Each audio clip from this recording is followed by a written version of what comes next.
Greetings and welcome for all of you who are tuned in. You're watching TMH and this is our daily English news.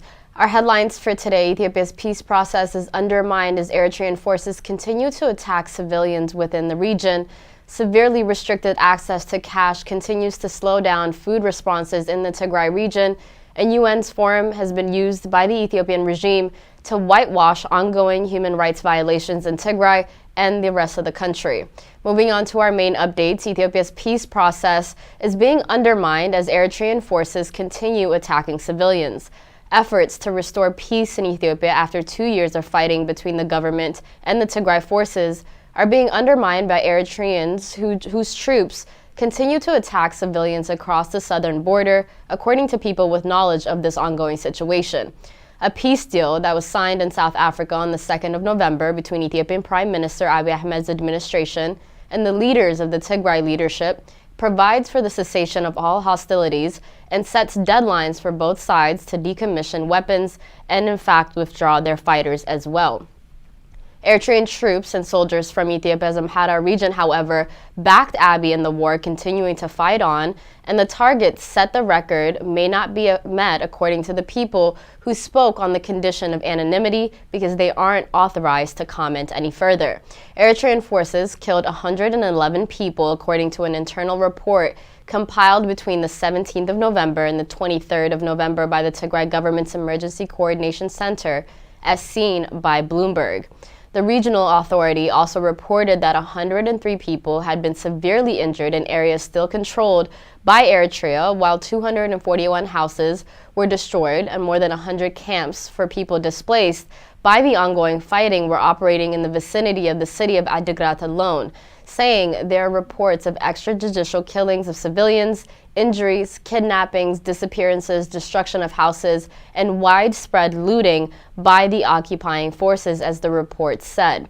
Getachew Reda, member of Tigray Central Command, said on Twitter this week that Tigray forces are doing everything in their honor and their part for the peace deal, but Eritrean forces are still on the rampage, killing children, women at will, and ransacking and destroying and looting property as well.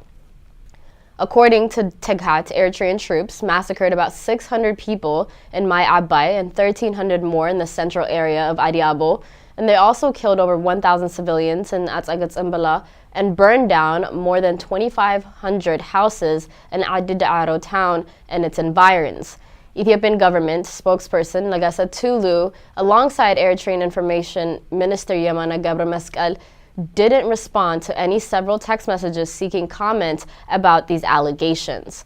Between the 25th of October and the 31st of October, hundreds of civilians were taken from their homes and killed by Eritrean troops in the countryside surrounding Adwa, about 40 kilometers from the border with Eritrea, according to three of the people.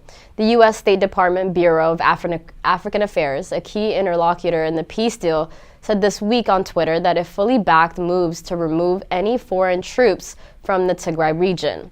Despite the ongoing violence, the World Food Program reported last week that it had in fact delivered 2,400 metric tons of food and 100,000 liters of fuel into Tigray since the 15th of November.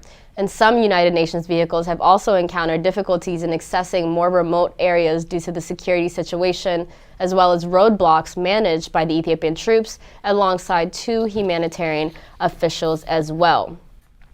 Severely restricted access to cash said to continue to slow down the food responses within the Tigray region.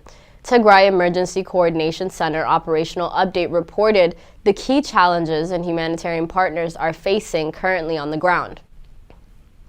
According to the update, humanitarian partners are unable to address the humanitarian food needs of about 12% of the targeted population in Tigray in the first round of 2022. It disclosed that without functional banking services and with continuous suspension of regular humanitarian flights, access to cash remains severely restricted and continues to slow down food response, preventing partners from paying relevant costs for loading, offloading, dispatch, and monitoring as well. Humanitarian partners added that the current food consumption gaps in the region will most likely persist beyond the current lean season unless the delivery of humanitarian assistance does in fact improve. The update also indicated that the upcoming harvest in November is likely to be poor due to the insecurity as well as the lack of fertilizer and other farming inputs within the Tigray region, warning that the implication of a third consecutive pure agricultural season will be devastating on the lives and livelihoods of the conflict-affected population. UN's Internet Governance Forum being used by the Ethiopian regime to whitewash ongoing human rights violations in Tigray and the rest of the country. In a ceasefire agreement signed earlier this month, Ethiopia committed to restoring basic services to the Tigray region. There is no timeline, however, for the Tigray region, as the Associated Press reported a senior Ethiopian government official saying. Tigray's internet service will be restored along with its phone and electricity services, though no timeline has been set for those goals, says Belet Amolla, who's Ethiopia's Minister for Innovation and Technology, said on Tuesday on the UN's annual Internet Governance Forum being held in Addis Ababa, the capital of Ethiopia. Tigray, home to more than 6 million people, has been mostly without internet, telecommunication, and banking services due to the war that broke out between the federal government and the troops and the Tigray forces in November of 2020. A ceasefire deal between the warring sides was signed in South Africa earlier this month, committing Ethiopia's government to restoring Tigray's basic services, but the communication blackout has not yet been lifted to this day. With the Tigray blackout still in place, the UN's decision to hold its flagship event on internet access in Ethiopia this week has drawn criticism. This year's conference aims to build steps towards universal, affordable, and meaningful connectivity, especially in Africa, where 60% of the continent's 1.3 billion people are currently offline. Ethiopia has shut down the internet at least 22 times since 2016. And according to the internet rights group Access Now, the blackouts affecting Tigray is the world's longest uninterrupted shutdown to this date, said by Brett Solomon, who's Access Now's executive director. Aid workers and rights groups said the communication blackout has hampered the delivery of aid to Tigray and fueled human rights abuses by fostering a culture of impunity among armed actors. Addressing the forum's open ceremony on Tuesday, Ethiopian Prime Minister Abiy Ahmed appeared to defend the shutdown currently in the Tigray region, saying the internet has supported the spread of disinformation as Ethiopia dealt with an armed rebellion in the northern region of the country. Tighat reported that the communication blackout on millions of Tigrayans does not seem to have caused any concern for the UN officials attending this event. During the IGF opening event yesterday, Doreen Bogdan, who's the director of the International Telecommunications Union, posted the following on her Twitter saying, "Always great to be back at the UN Internet Governance Forum, IGF 2022, she wrote.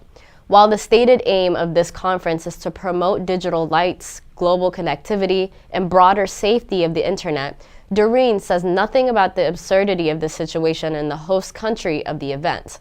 The event is being used by the Ethiopian regime to gain global legitimacy, as well as whitewash ongoing human rights violations in Tigray and across the rest of the country."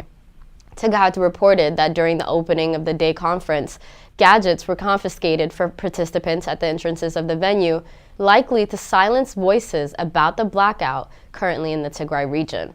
According to Tighat, convening a conference of this level in a country that has weaponized the internet to commit genocide in Tigray is mockery of the idea and the purpose of the Internet Governance Forum itself. Tighat encouraged people interested in the human rights implications of communication shutdowns and those who would like to hear the voices that are suppressed by the Internet Governance Forum to follow alternative virtual events such as the Internet Governance Forum as well.